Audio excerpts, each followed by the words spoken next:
안녕하세요. YDEH 미션의 김바울 선교사입니다. 오늘은 창세기 1장 천지창조 본문을 들어가기 전에 창조론과 관련된 다양한 창조 이론들 세 번째 시간을 가지도록 하겠습니다. 일곱 번째, 유대교 랍비들의 가르침을 알아보겠습니다. 모세오경, 즉 토라를 가르친 내용인데 성경 내용에 없는 것을 기초로 한 여러 가지 새로운 가르침이 있습니다. 예를 들면 천사는 어느 날에 창조되었나, 인간을 창조하시고 천사에게 인간처럼 사물의 이름을 지어오라고 하나님이 말씀하시는 내용 등 다양한 것들이 있습니다. 그 중에 성경과 연결된 부분만 제가 간추려서 말씀드리겠습니다. AD 200년경 케사리아라는 이스라엘 도시 내에 있는 곳에서 활동한 호사야 랍비가 있습니다. 중국은 이때 우리에게 알려진 유비, 관우, 장비가 등장하는 삼국지 시대였고 우리나라는 고구려 백제 신라 시절 초기였습니다. 그는 미시나의 아버지라 불릴 정도로 존경을 받는 인물이었습니다. 그는 세상을 창조하시기 전에 있었던 것이 있었는데 그것은 지혜라고 가르쳤습니다. 잠언 8장 22절에서 30절에는 다음과 같이 말하고 있습니다. 여호와께서 그 조화의 시작 곧 태초에 일하시기 전에 나를 가지셨으며 만세전부터 태초부터 땅이 생기기 전부터 내가 세움을 받았나니 아직 바다가 생기지 아니하였고 큰 샘들이 있기 전에 내가 이미 났으며 산이 세워지기 전에 언덕이 생기기 전에 내가 이미 났으니 하나님이 아직 땅도 들도 세상 진토의 근원도 짓지 아니하였을 때라. 그가 하늘을 지으시며 궁창을 해면에 두르실 때에 내가 거기 있었고 그가 위로 구름 하늘을 견고하게 하시며 바다의 샘들을 힘있게 하시며 바다의 한계를 정하여 물이 명령을 거스르지 못하게 하시며 또 땅의 기초를 정하실 때에 내가 그 곁에 있어서 창조자가 되어 날마다 그의 기뻐하신 바가 되었으며 항상 그 앞에서 즐거워하였으며 사람이 거처할 땅에서 즐거워하며 인자들을 기뻐하였느니라. 여기에서 나는 지혜인데 세상이 창조되기 이전부터 있었습니다. 이 지혜를 통해 천지가 창조되었습니다.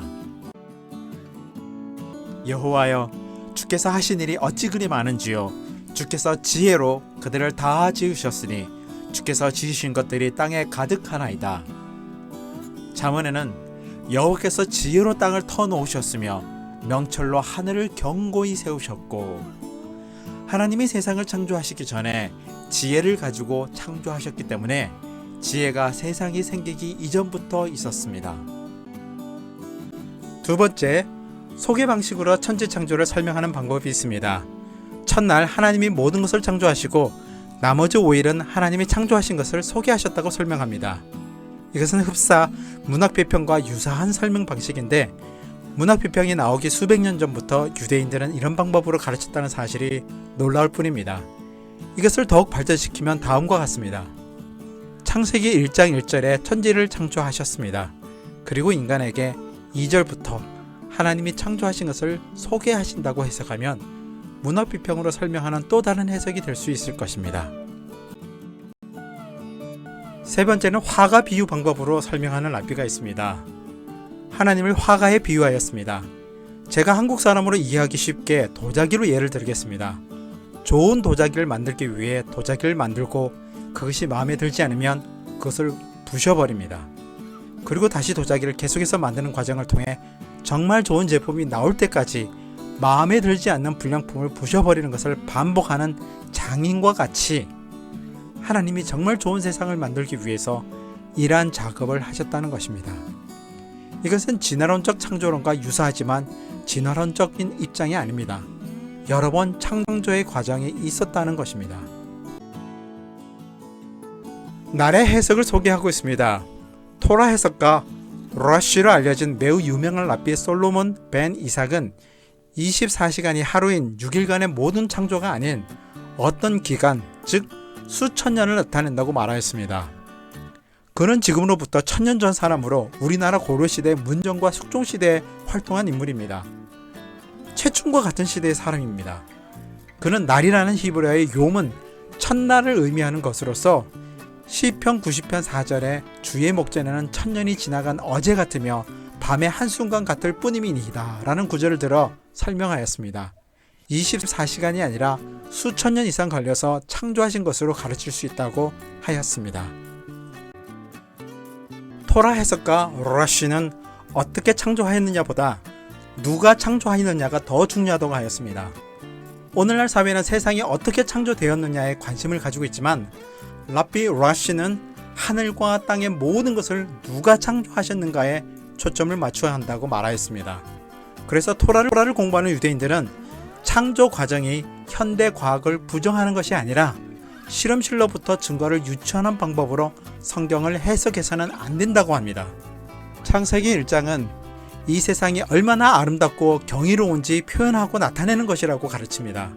이것도 문학 비평에서 말하는 것과 같은 방법으로 이미 설명을 하였습니다. 토라는 하나님이 창조하신 것을 우리가 돌봐야 할 의무를 강조합니다. 탈무드 사네드린에는 하나님은 창조한 인간을 위하여 하나님께서 이 세상을 궁전인 세상으로 만드셨다고 말합니다. 하나님이 세상을 창조하실 때 인간이 즐길 수 있는 모든 것으로 채워 넣으셨고 선물로 이 세상을 주셨고 인간은 그것을 유지하고 관리하는 임무를 받고 만물의 영장으로서 세상을 정복하고 다스려야 한다고 말하고 있습니다. 결론적으로 지금까지 진화론과 창조론에 대한 여러 주장들을 소개해드렸습니다.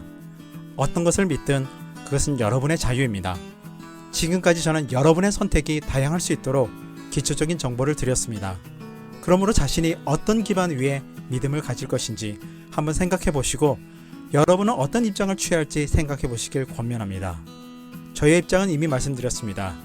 인격적으로 예수 그리스도를 만나고 인격적인 하나님을 경험하며 정립한 것으로 저의 인생 전체의 기본적인 기초가 되었습니다. 아무쪼록 예수 그리스도와 하나님을 인격적으로 만나는 것이 무슨 말인지 모르는 분은 저와 함께 꾸준히 성경을 함께 연구하다 보면 성령님이 그것을 알게 하실 것입니다. 그분을 인격적으로 만나 그분과 동행하는 삶을 사시는 분은 앞으로의 성경 연구에서 정말 하나님의 아름다움을 함께 나누었으면 좋겠습니다. 다음 영상에서는 창세기 1장 본문을 함께 연구해 보도록 하겠습니다. 이 영상이 유익하다고 생각되시면 좋아요와 구독 부탁드립니다. 감사합니다.